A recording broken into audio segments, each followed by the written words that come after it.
Estamos iniciando mais um programa Cidadania e Serviço Público.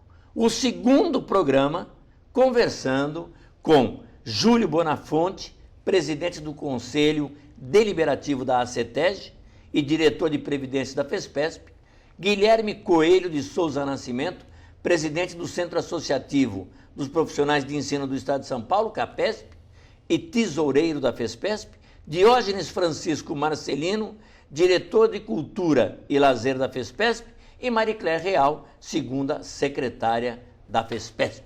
Voltamos já.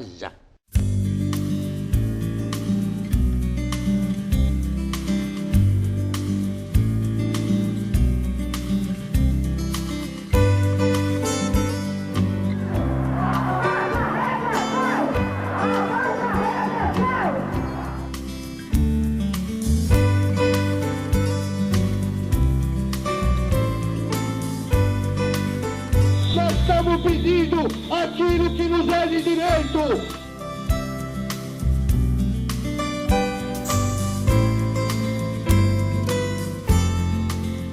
Nós estamos no nosso programa de hoje conversando com Júlio Bonafonte, que é presidente do Conselho Deliberativo da Associação dos Servidores do Tribunal de Justiça do Estado de São Paulo e também diretor de Previdência da FESPESP. Com Guilherme Coelho de Souza Nascimento, que é presidente do Centro Associativo dos Profissionais de Ensino do Estado de São Paulo, CAPESP, e também da nossa federação, Diógenes Francisco Marcelino, que é diretor de Cultura e Lazer da FESPESP, e Maricler Real, que é segunda secretária da FESPESP.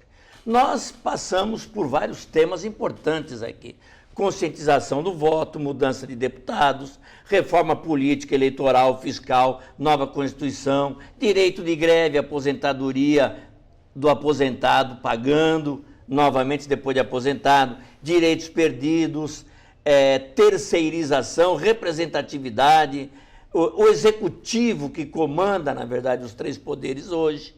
Bem, vamos começar agora falando de conscientização de voto. Se existe hoje um poder executivo que obtém maioria e que manda no executivo e no legislativo, no legislativo e no judiciário, isso também o eleitor tem uma determinada culpa, não é? E nós, como servidores, nós somos representantes do Estado, na verdade, não é? Aliás, mais do que os eleitos, porque os eleitos são eleitos por um certo tempo para definir uma política de Estado, mas nós é que, na verdade, vamos trabalhar essa política de Estado. E são os servidores que são vistos pela população do outro lado do balcão, levando para eles os seus direitos. Conscientização de voto, o que é, como promover isso? Explicar para o cidadão que está do outro lado do balcão que não tem o remédio que ele precisa porque o governante não mandou o dinheiro, que não tem... É um ponto de conscientizá-lo. Que não dá para o processo dele caminhar, porque tem dois servidores para fazer andar uma pilha de processo que está 5, 6 meses atrasado para juntar um documento qualquer num processo.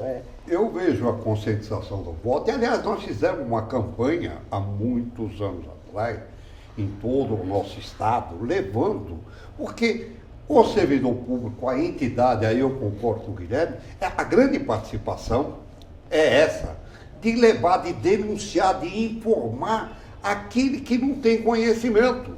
Para que hora? Para quê? Para que ele se fique consciente na hora de votar. Porque não é possível votar naquele candidato que prometeu dar, apenas inaugura o hospital e não dá o remédio, não dá condições de trabalho, não dá salário digno para aquele servidor público, para poder dar saúde para a população. Então ele tem que ser denunciado, tem que dizer, olha, esse governante que está se candidatando, seja deputado, não importa o cargo. Não importa o cargo. Atuou dessa maneira, ele jurou cumprir a Constituição, mas não cumpriu a Constituição. Não cumpriu esses.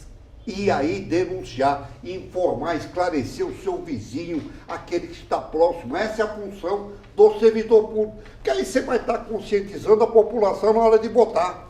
E a população também tem que acordar. Não tem exatamente aquele... Porque a população também ficar esperando o salvador da pátria. Não, assim, reclama da saúde e da educação, mas todas as cidades têm conselho de educação. Pai e mãe que reclama que a escola não funciona, mas não vai na reunião de pais e mestres dos seus filhos. Não participa do conselho. Então, eu acho que Como é que o Guilherme vê isso? Que é da educação. Um dos pontos é esse. Todas as escolas têm um conselho, né, para discutir a parte pedagógica, para discutir a aplicação das poucas verbas que chegam, né, até para a população saber por que a escola é daquele jeito. Né, ou porque, como em cada município, todos os municípios você tem Conselho Municipal de Educação, Conselho Municipal de Saúde, Segurança Pública, Segurança Alimentar. Conselho dos Direitos da Criança. Todos. Então, assim, deficiente. tem como a população participar, a população tem que participar. A gente não dá para você ficar dentro de casa achando que você vai mudar as coisas. Você não muda as coisas dentro de casa. E como você também não muda as coisas se você ficar partindo de uma ação quixotesca. Você muda as coisas se você atuar de uma maneira organizada e constante. Daí a importância de participar nos conselhos. Daí a importância de você participar desde a menor instância possível e você vai ampliando esse nível de participação. Uma coisa que também é interessante, assim, o Gozzi colocou a questão do cidadão que está do outro lado do balcão. Tem algumas coisas que acontecem aqui no estado de São Paulo que são assim, que a população precisa conhecer, né? Precisa saber a que ponto nós chegamos. E eu vou me reportar novamente à educação. Hoje, né, é garantia constitucional que a professora se aposenta com 25 anos de trabalho em sala de aula e o professor com 30 anos em sala de aula. Muito bem. Passam-se 30 anos ou 25, né, depende do gênero. A professora vai lá e pede a sua liquidação de tempo, né, dentro da estrutura burocrática da Secretaria de Educação do Governo do Estado de São Paulo. Em qualquer repartição, ou do próprio governo do Estado, ou no INSS, se você liquidou o tempo e você comprova, tua liquidação é rápida. Sabe quanto tempo leva para que o Estado diga que você realmente pode se aposentar como professor aqui no Estado de São Paulo? 3 anos, pelo menos. 3 anos. A mais de trabalho. Então o professor já tem lá 30 anos de sala de aula, ele não saiu da sala de aula. Está lá 30 anos seguidos em sala de aula. Ele pede a liquidação, às vezes ele tem que esperar o tempo, porque teve reforma na Previdência, perdemos o tempo de aposentadoria, precisa bater com a idade também. Então ele vai esperar mais um pouquinho. Ele só pode pedir a aposentadoria na Secretaria de Educação depois que ele completar a idade. Então ele já pagou lá um pouquinho a mais.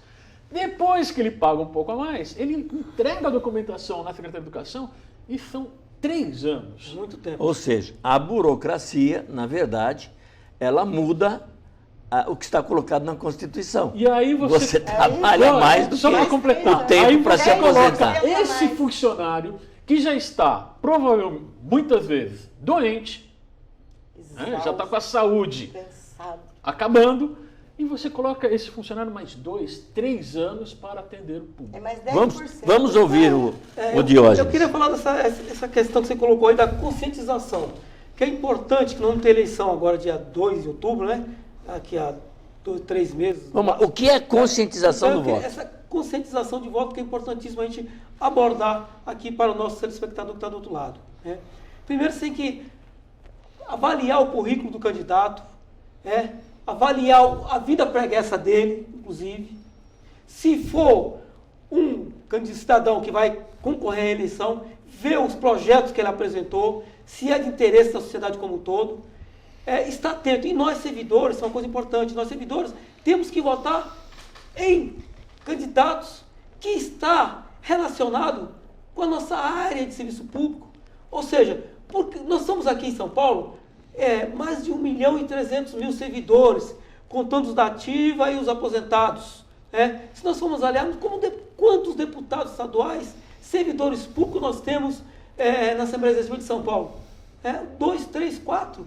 E será que efetivamente representa a nós, servidores? Então, nós, servidores, principalmente, como o Góes acabou de colocar, essa questão aí, nós temos que estar atento a acompanhar quem são os candidatos a deputado federal, que são servidores, os candidatos a deputados estaduais, agora nessa eleição, os candidatos a governador que são comprometidos, não, quando eu falo com o servidor, é com a população toda, porque quem é o Estado? É o servidor que está ali na frente, como disse o Góes, atendendo a você no posto médico, atendendo a você na delegacia, quando fazer um BO, atendendo no Tribunal de Justiça, quando você vai lá no balcão, no fórum, e por aí. Então nós temos que atentar, porque uma eleição pode gerar o bem ou o mal para nós, como um todo, nós eleitores. Então nós temos que atentar em quem vamos votar. Acompanhar pela mídia, inclusive também, sim, como disse o Guilherme anteriormente, o que está acontecendo no dia a dia, na vida desses candidatos, se estão envolvidos com falcatrua, se tem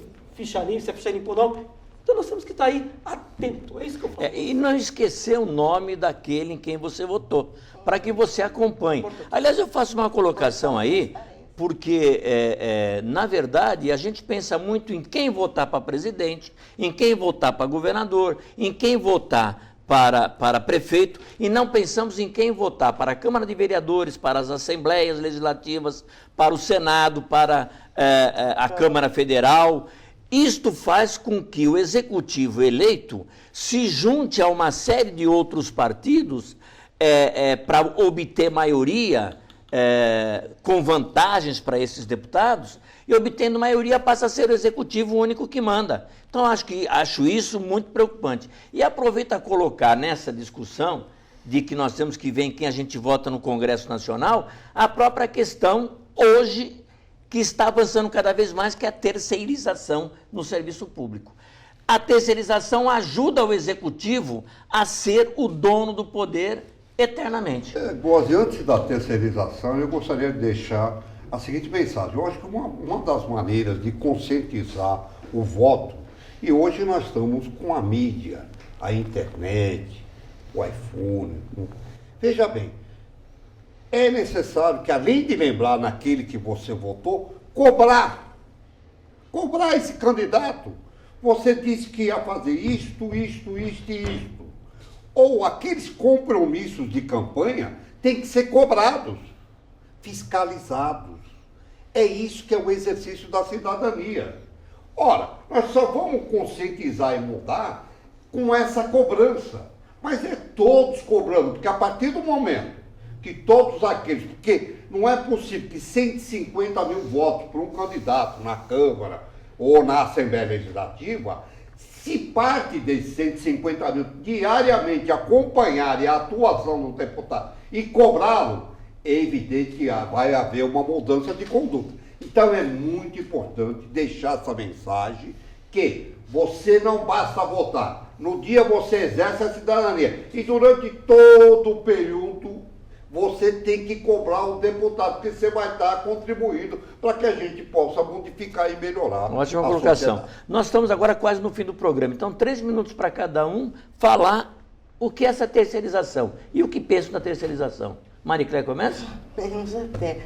Eu acho que a terceirização, primeiro, que traz de mais ruim é a falta de compromisso.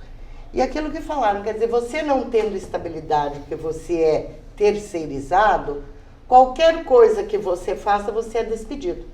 Então não te dá nem a liberdade de dizer, pô, tá, isso aqui não funciona porque o Estado não governa bem, porque você vai ser despedido. E como exemplo é a faxineira do Tribunal de Justiça, que foi demitida porque era terceirizada, porque levou um sanduíche para dentro do João Mendes quando tinha o pessoal que estava em greve lá dentro e o presidente do tribunal falou que não era para servir nem pão nem manteiga.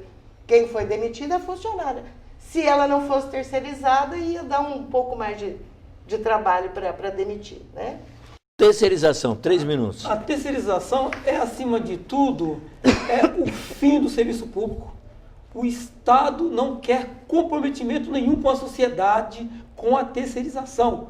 Porque o terceiro vai contratar a empresa lá para fazer o serviço, seja ele atendendo o balcão, para fazer um BO, uma enfermeira que não tem compromisso com o Estado não pode cobrar depois.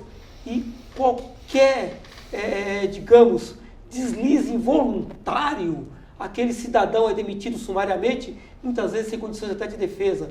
Então eu vejo um desmanche no Estado brasileiro com a terceirização e, acima de tudo, uma desvalorização do serviço público como um todo.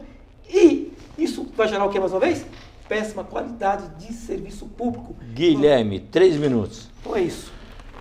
Eu acho que a questão da terceirização leva de imediato à divisão daquela categoria, daquele grupo de trabalhadores.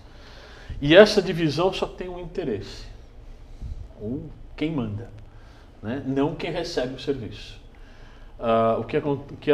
O exemplo que a Marie Claire colocou no Tribunal de Justiça, ele acontece nitidamente na saúde no estado de São Paulo. E é para isso que tem concurso, né? Para não ter acontecido. Então, assim, o que nós temos que fazer? É lutar por cada vez mais concursos públicos, para a gente ter uma grande massa de servidores públicos que atendam ao público, né, que entendam a sua missão. E como o Diógenes colocou, a terceirização não atende o interesse do cidadão. Júlio Bonafonte. Bom, eu totalmente contrário e coloco da seguinte forma: para que Estado então? Deixa essa indagação, porque o Estado ele tem essa função. Nós somos agentes de serviço público da cidadania. Veja bem, concurso público moralizado, terceirização é interesse de lucro para aquele que está no poder. Sem dúvida nenhuma. E isto não serve para você, cidadão. Você, veja bem, quem não tem compromisso, quem não presta concurso público, quer dizer, por que em vez de terceirização, nós vamos discutir melhores condições de trabalho, salário digno, qualificação, treinamento para o servidor, para poder dar e obrigar o governante a cumprir a Constituição e dar recursos para que a gente possa exercer? Não, busca-se a terceirização, é como se fosse lavar as mãos do Estado, lava-se as mãos, fala, não é comigo, olha, segurança, educação, saúde, não é problema meu.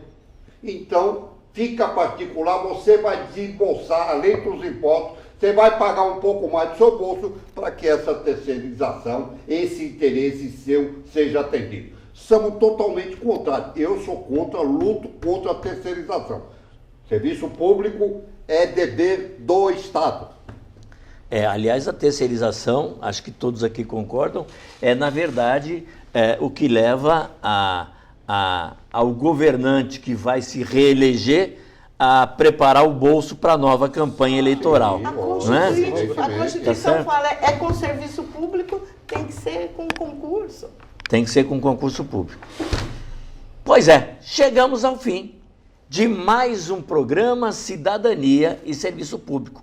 Conversamos aqui com o Júlio Bonafonte, presidente do Conselho Deliberativo da CETEG e também diretor de Previdência da FESPESP, com o Guilherme Coelho de Souza Nascimento, presidente do Centro Associativo dos Profissionais de Ensino do Estado de São Paulo, CAPESP, e também tesoureiro da FESPESP, Diógenes Francisco Marcelino, diretor de Cultura e Lazer da FESPESP, Marie Claire Real, segunda secretária da FESPESP. Fiquem agora com o nosso noticiário.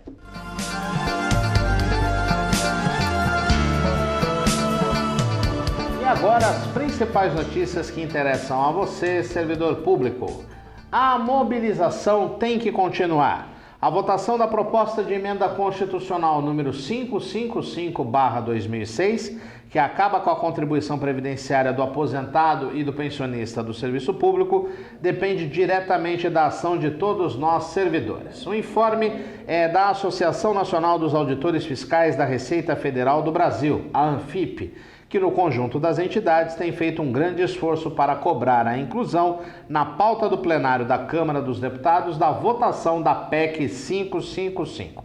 E você pode ajudar. Envie uma mensagem aos parlamentares cobrando a votação. Para facilitar o processo, a ANFIP criou um sistema de envio no seu site, um sistema de envio de textos sobre a 555 aos deputados e senadores. Saiba como fazer a sua cobrança. Primeiro, clique no banner da PEC 555/2006 na página principal do site da Anfip na internet, que é www, vai aparecer aí na tela, .anfip.org.br. Logo abaixo do cabeçalho, aperte em clique aqui para falar com o seu parlamentar. Depois você seleciona a quem enviar a mensagem. É possível mandar só para deputados, só para senadores, para todos os parlamentares ao mesmo tempo, ou mesmo remeter para parlamentares de determinado estado ou de determinado partido político. O passo seguinte é o texto propriamente dito. Há 4 modelos disponíveis para facilitar o processo, mas você também pode escrever um texto de sua própria lavra. Manda pela caixa de diálogo logo abaixo. Em seguida, basta preencher nome e e-mail válido e clicar em enviar. Lembrando, tudo isso no site da Anfip, www.anfip.org.br, e as entidades, a FESPESP também está na luta pela aprovação da PEC 555, deve se mobilizar agora no começo de agosto em mais um esforço concentrado antes do período eleitoral, na tentativa de colocar a PEC 555 em votação na Câmara dos Deputados. Seguindo o planejamento das obras do Hospital do Servidor Público Estadual, o HSPE, o Instituto de Assistência Médica ao Servidor Público Estadual, IANSP, credenciou mais 4 entidades hospitalares para atendimento de urgência e emergência. Com isso, os usuários do IANSP passam a contar com assistência também na Santa Casa de Santo Amaro, no Hospital IGESP, no bairro da Bela Vista, e hospitais São Bernardo e São José, ambos na região do ABC. O novo pronto-socorro do HSPE já está em pleno funcionamento desde o mês de maio e realiza cerca de 20 mil atendimentos por mês. As obras no Hospital do Servidor vão até meados de junho de 2015.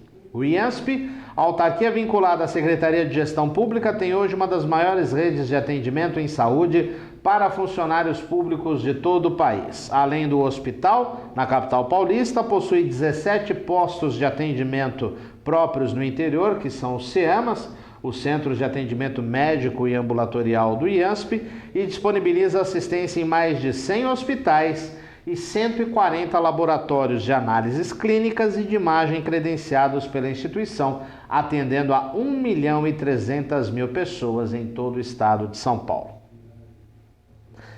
A Secretaria de Estado da Fazenda migrou parte de seus serviços para a internet e criou uma base integrada na qual contribuintes, fornecedores, contabilistas e escritórios de advocacia do Estado de São Paulo podem agilizar o atendimento e reduzir a burocracia. Nos sites é possível encaminhar solicitações, acessar guias de recolhimento, acompanhar processos sem a necessidade de deslocamento às unidades da Fazenda. Tal estrutura garantiu agilidade aos processos de acompanhamento online dos trâmites fiscais. O pacote de operações online disponíveis na Fazenda permite, a partir da residência ou escritório, solicitar créditos de ICMS, imprimir documentos de arrecadação e realizar consultas tributárias. Os fornecedores podem consultar pagamentos efetuados, além de disputar encomendas de produtos e serviços contratados pelo Estado por meio de pregão e leilão eletrônicos. Para mais informações, você deve acessar o Guia do Usuário, que traz todas as informações dos serviços prestados pela Secretaria de Estado da Fazenda. Nesta página, o contribuinte encontra a descrição do serviço, os meios e canais disponíveis para solicitação, além dos locais de atendimento presencial, caso sejam necessários, e os endereços eletrônicos, modelos de requerimento e também documentos que devem ser apresentados. Acesse o site www.fazenda.sp.gov.br/guia. Uma informação que interessa a você, cidadão, sem dúvida nenhuma, e que mostra o processo de desburocratização que a gente sempre combate. Os servidores públicos da administração direta das autarquias e das fundações nascidos em julho devem fazer até a próxima quinta-feira, dia 31, o recadastramento anual. A atualização cadastral é obrigatória e deve ser feita durante o mês de aniversário do servidor público. A medida engloba também os servidores e militares afastados e licenciados. O procedimento você já sabe. pode ser realizado pelo próprio site da Gestão Pública em www.gestãopublica.sp.gov.br ou por formulários disponíveis nas unidades de recursos humanos dos órgãos. Quem não fizer o recadastramento já sabe, vai ter o salário suspenso e só começa a receber depois que a situação for devidamente regularizada pelo respectivo RH. Cidadania e Serviço Público há 15 anos. Sempre em defesa de você, cidadão, de você, servidor. Para entrar em contato conosco, você liga para 11 3104 3836, manda suas mensagens para o nosso correio eletrônico no fespesp@fespesp.org e também visita o nosso site na internet no www.fespesp.org. Você também pode nos acompanhar agora nas redes sociais. Estamos no Twitter, basta procurar por Fespesp. Também temos uma fanpage no Facebook, no www.facebook.com/fed.fespesp, o endereço está aparecendo aí na tela. E agora também nós temos todos os nossos programas arquivados, pelo menos o ano de 2014.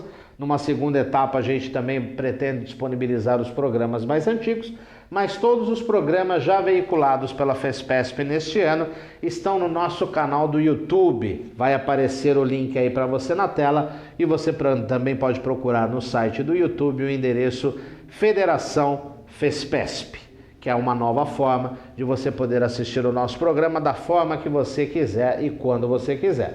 E não se esqueça, programa Cidadania e Serviço Público todo domingo às 9 da noite online no site da TV Aberta e depois arquivado no site da Fespesp, no ícone Fespesp na TV, você já sabe. Aí você acompanha quantas vezes quiser, da forma que quiser, em qualquer lugar do mundo. Uma boa semana e até o próximo programa.